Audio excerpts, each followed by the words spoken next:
Hey guys, welcome back to the channel. Today's video is going to be a quick tip on how to read your opponent's base at the beginning of a game and tell which factions are spawning where.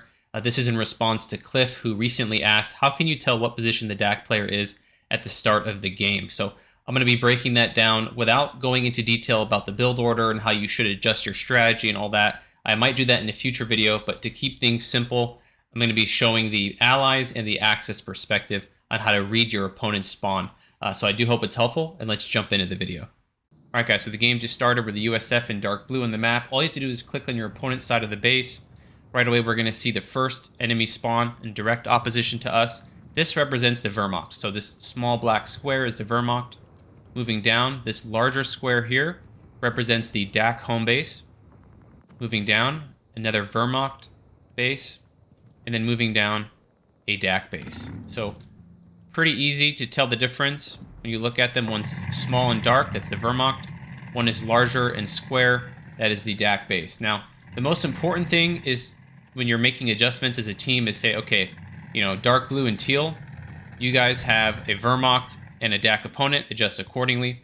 And then yellow and green as well, you have a Wehrmacht and a DAC opponent, adjust accordingly. That's more important necessarily than like one-on-one dynamics. But I think it's really important to take this into consideration at the beginning of a game as a team. Alright guys, so now we're spawning as the Wehrmacht in the same position. All you have to do is click on your opponent's side of the map. Right away we're going to see this image which represents the USF home base. So right away we know as a Wehrmacht player, we're spawning against a USF player. Moving down, this represents the British home base. So remember that in contrast to the USF base. Right? Kind of similar to the DAC base as we looked at previously.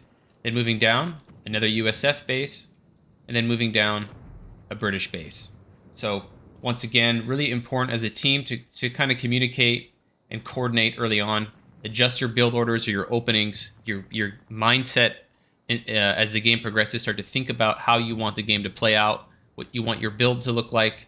And, there's a lot of things to take into consideration with this, but I hope this is a good start for you guys to be able to read your opponent in the beginning of a match. And if you do have any questions, go ahead and let me know in the description below, and I'll catch you guys on the next one.